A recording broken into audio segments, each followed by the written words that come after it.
All India Muslim personal law board की जानिब से जो प्रोटेस्ट कॉल दिया गया था बत्ती गुल का, वो बहुत कामयाब रहा। गैर मामूली उसका स्पॉन्टेनियस रिएक्शन रहा और ख़ास तौर से तेलंगाना, हैदराबाद और कर्नाटका से जो अभी तक हमारे पास रिपोर्ट्स आ रहे हैं, पूरे लोगों ने बिला लिहाज मज़हब मिल्लत इसका साथ दिया है। मैं उनका शुक्रिया अदा करता हूं। और इस प्रोटेस्ट करने का एक ही मकसद है कि हम नरेंद्र मोदी गवर्नमेंट को ये पैगाम देना चाहते हैं, ये मैसेज देना चाहते हैं कि आपने जो वक्फ अमेंडमेंट एक्ट 2025 बनाया है, वो वक्फ बोर्ड के मफाद में नहीं है। वो वक्फ बोर्ड को बर्बाद करता है, वक्फ की प्रॉपर्टीज़ को ख़त्म करता है और ना उससे कोई रेवेन्यू में इजाफा होने वाला है। तो ये हमारा प्रोटेस्ट इसीलिए था और क्योंकि जो कानून बनाया गया वो अनकॉन्स्टिट्यूशनल है। हमारे संविधान के फंडामेंटल राइट्स के आर्टिकल 14, 15, 25, 26 और 29 का ग्रेव वायलेशन है। इसीलिए ये प्रोटेस्ट कॉल दिया गया है। आइंदा 1-2 हफ्ते के बाद ह्यूमन चेन का भी प्रोटेस्ट होगा, राउंड टेबल कॉन्फ्रेंस होंगी। तो ये हमारा प्रोटेस्ट उस वक्त तक चलता रहेगा जब तक नरेंद्र मोदी की हुकूमत इस बिल को वापस नहीं लेगी। मैं आप तमाम का शुक्रिया अदा करता हूं जिन्होंने इस बत्ती गुल प्रोग्राम में हिस्सा लिया।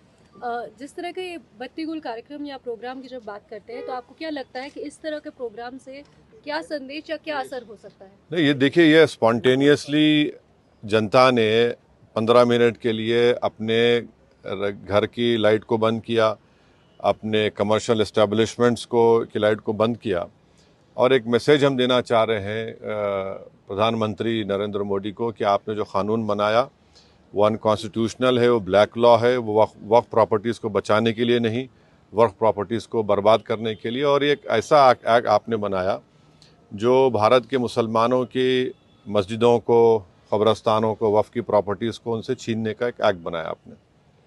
जिस तरह का भी माहौल बना हुआ है देश में, आतंकवादी जो घटना हुई है, आपने भी उसको कंडेम किया है, लेकिन ऐसे हालात में आपको लगता है कि देश में अगर अंदरूनी तौर पर इस तरीके से विरोध होगा? नहीं, देखिए, जहाँ तक पहलगाम में जो हुआ है उसको तो हम आउटराइटली कंडेम कर रहे हैं और करते रहेंगे। और हमने उस टेररिस्ट एक्ट को जिम्मेदार पाकिस्तान की इस्टेब्लिशमेंट, पाकिस्तान की सरकार को खड़ाया है और उन्हीं की पूरी सरपरस्ती में, उन्हीं की तायद, उन्हीं के सपोर्ट और फाइनेंशियल सपोर्ट से, मिलिट्री ट्रेनिंग से वो आतंकवादी पाकिस्तान से बॉर्डर क्रॉस करके पहलगाम तक आए और वहाँ पर उन्होंने 26 टूरिस्ट को जान ली।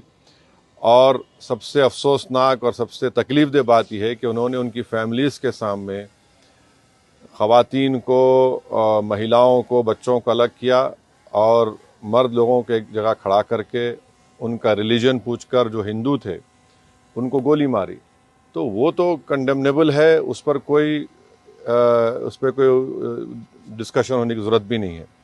जहाँ तक हमारा ये प्रोटेस्ट है इस कानून के ख़िलाफ़, वो तो एक ऑनगोइंग प्रोटेस्ट था। और आपको मालूम होगा कि all India Muslim personal law board ने उस टेररिस्ट एक्ट को कंडेम किया और क़रीब 3 दिन तक हमने अपने प्रोटेस्ट को रोक के रखा। तो ये पहले से तयशुदा प्रोग्राम है। जहाँ तक देश की अखंडता, देश की इंटीग्रिटी की बात आएगी, उसमें तो कोई कॉम्प्रोमाइज़ नहीं हो सकता।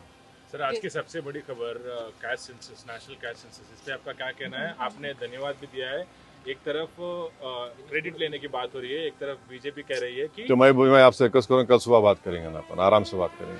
ठीक है सर, आपका रोड मैप क्या रहेगा आगे के लिए? अब जो all India Muslim personal law board का प्रोग्राम है कि नेक्स्ट मंथ मई में ऐसे ही एक टाइम पर दिन में एक ह्यूमन चेन बनाई जाएगी इस वक्फ अमेंडमेंट एक्ट के ख़िलाफ़ और फिर राउंड टेबल कॉन्फ्रेंसेस भी होंगी। तो बकरीद से पहले 6 जून तक ये प्रोटेस्ट प्रोग्राम चलेगा। बाद का program all India Muslim personal law board तय करेगी। कांग्रेस अपनी तरफ से जो है आंदोलन कर रही है, प्रोटेस्ट कर रही है, तो क्या एमआईएम की तरफ से क्या आंदोलन कर रही है? जैसे वो इंदिरा पार्क में भी एक प्रोटेस्ट करना चाह रहे थे और किस बारे में? इसी को लेकर तो अब हर एक कर सकता क्या है। एमआईएम भी ऐसा कुछ प्लान कर रही है? नहीं, देखिए, हमारा जो प्रोटेस्ट प्रोग्राम है, हम all India Muslim personal law board के ही उनके इंस्ट्रक्शंस पर, उनके साथ हम प्रोग्राम कर रहे हैं। जेएसी जॉइंट एक्शन कमेटी और हर कोई प्रोटेस्ट कर सकता है, उसमें कोई दो राय नहीं। मगर हमारी पार्टी ने फैसला किया कि हम under the umbrella of all India Muslim personal law board ये प्रोटेस्ट प्रोग्राम करेंगे।